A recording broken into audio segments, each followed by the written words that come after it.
Welcome to the Idaho REALTORS Podcast, our association's podcast for membership, education, and outreach. I'm the IR Communications Director, Nick Stout. On today's episode, we're having the IR Government Affairs Director, Max Pond, talk with Alex Adams, the Director of the Idaho Division of Financial Management. In their meeting, they discuss Alex's history working for the state, the work being done at DFM, and what to look ahead to as Idaho starts its new budget cycle on July 1st. We'll also have some information about the Idaho REALTORS Elections, Idaho Realtor of the Year, and early bird registration for the 2022 Idaho REALTORS Convention in Coeur d'Alene. Thank you for joining us, and don't forget to visit our website, idahorealtors.com, for more information. Also, if you haven't done so, remember to follow us on Facebook, Instagram, LinkedIn, and YouTube. All right, well, Idaho REALTORS, today we have a treat for you. We have the Director of Financial Management, Alex Adams, with us today.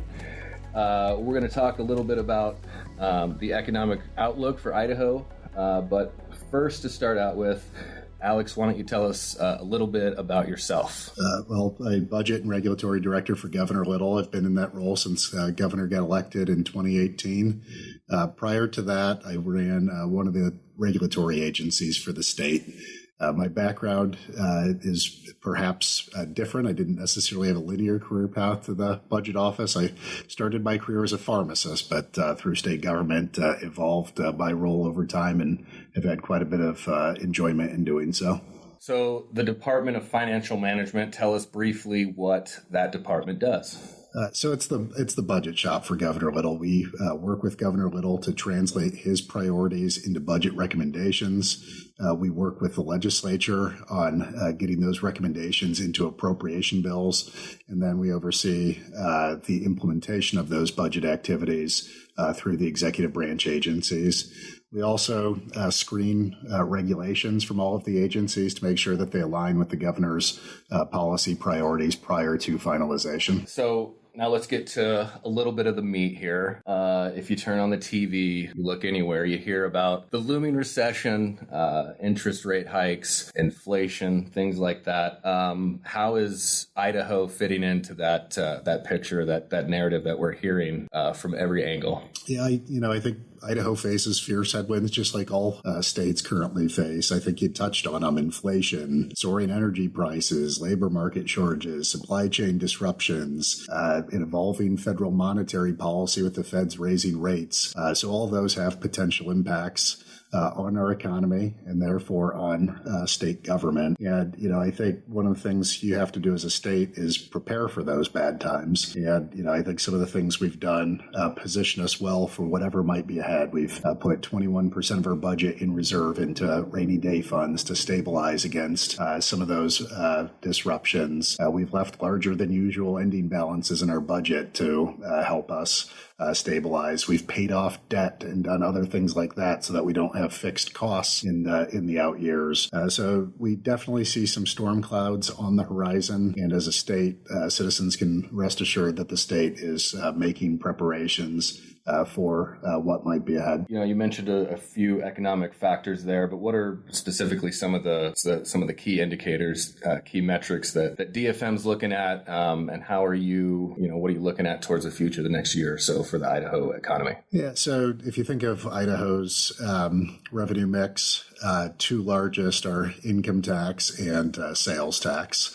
So anything that has an impact on personal income or sales could have a significant impact on the state of state government. So certainly one of the things that's perhaps most of interest to your members is housing starts is one of the strongest indicators of Idaho's economy. So we look at the monthly data from the Census Bureau for seasonally adjusted housing starts and try to use that as part of our forecasting for what we might expect ahead in terms of both income and sales tax. And so what's that looking like for the next year? Right now, we've been riding a wave of increased housing starts. And we've had a pretty significant spike in multifamily housing starts. And we have not yet seen it slow, but I think it's pretty reasonable to expect that with higher mortgage rates, interest rates, it's likely to start pushing some people out of the market or towards less expensive homes. So I think you could see an impact. I did ask our state economist when he believes we could start seeing that impact, and his estimate, and I'll emphasize it's just that, an estimate, as like most things are in economics, that it's likely to occur before December. But, we could see an accelerating of a trend that's already in place, and that's a trend towards greater multifamily housing.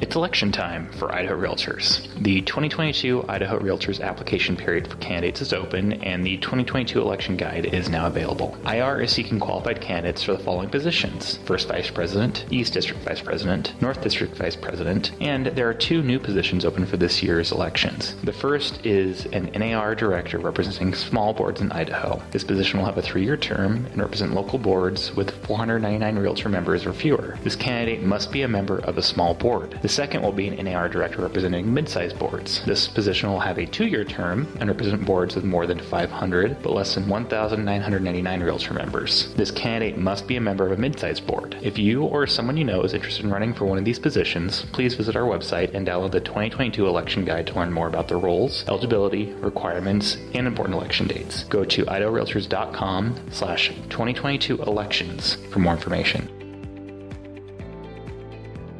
Idaho Realtors is now accepting nominations for the 2022 Realtor of the Year. Help us recognize and celebrate the Realtor in our association that has done the most this year to support their community and embodied their Realtor spirit at the local, state, and national levels. The application deadline is August 5th, 2022 at 5 p.m. Mountain Time. Visit our website for more information. Early bird registration is open for the Idaho Realtors 2022 convention. This year's convention will be held at the Coeur d'Alene Resort from October 4th through the 7th. Up to 45 Idaho continuing education credits will be available throughout the convention. Early bird pricing ends July 15th, so don't wait to register. Visit our website for more information.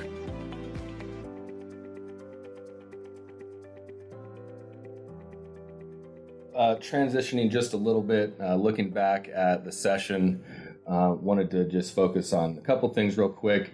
This year, obviously, historic income tax cuts signed in by Governor Little, as well as the rebates. Can you tell us a little bit about the rebate program? Are people expecting those now, or what's the timeline for that? Yeah, well, I mean, I think you said it well, Max. It was a historic year for Governor Little. He accomplished the largest tax cut in the history of the state of Idaho. It was $600 million total. There was some ongoing portion of it, and then there was the one-time rebate portion. For the rebates, Governor Little recommended $350 million for one-time rebates. So basically, Idaho taxpayers will get a 12% rebate of what their tax liability to the state was in 2020.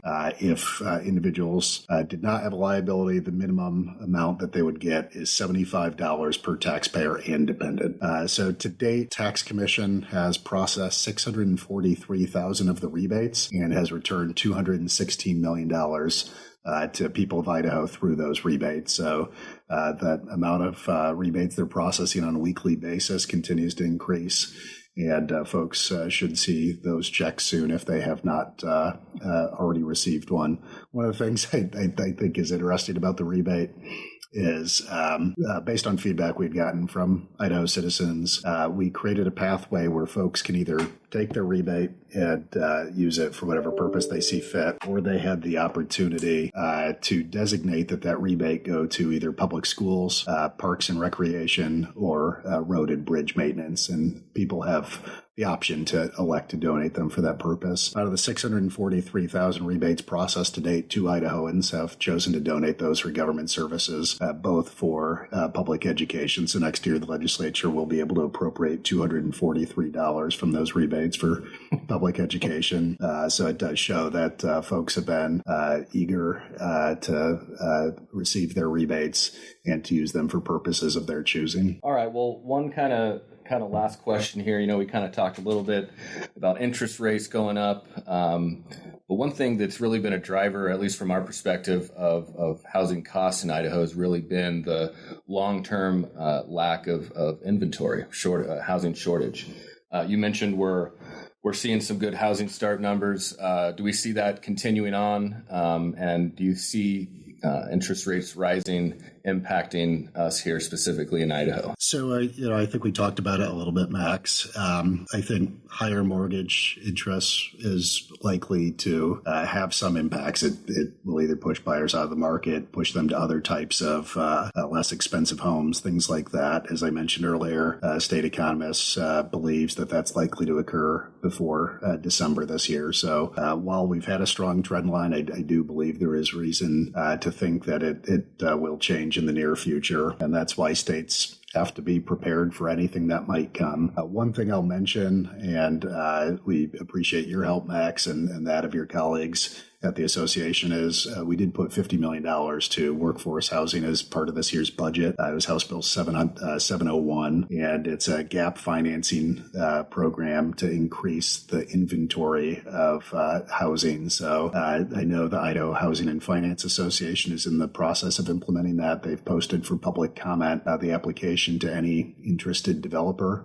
who might be looking to develop workforce housing that's targeted for individuals at or below 80% of the area median income. And certainly, hopefully, that's one of the countervailing forces that bolus of money will come out at a time when otherwise housing starts might have slowed down. So it is, to the best of my knowledge, the largest investment in housing that the legislature has made in state history. We did have a housing trust fund that sat fallow for many years, and it's a testament to your help, Max, and that of your membership helping us get that across, and that will again hopefully stabilize starts if things do tighten up as economists predict. Absolutely. Well, yeah, we were happy to be at the table with the governor's office and the Workforce Housing Coalition that was put together. So we're happy about that. That'll help out folks from North Idaho to Southeast Idaho and here in the Treasure Valley as well. So looking forward to that. Well, Alex, thanks a lot. I really appreciate you sitting down with us today. Hopefully you'll come back again. Anytime. Thanks, Max. Thank you. Thank you for listening to the Idaho Realtors Podcast, our association's podcast for membership, education, and outreach. Thank you to Max Pond and Alex Adams for joining us for this episode. If you'd like to know more about the Idaho State Budget or the Division of Financial Management, visit dfm.idaho.gov. My name is Nick Stout, and I am the IR Communications Director. Remember to visit our website and follow us on Facebook, Instagram, LinkedIn, and YouTube. If you enjoyed this episode, please consider following us on your preferred podcast platform, liking us on social media, and sharing it with your friends and followers. Thank you again for joining us for this week's episode, and take care until next time.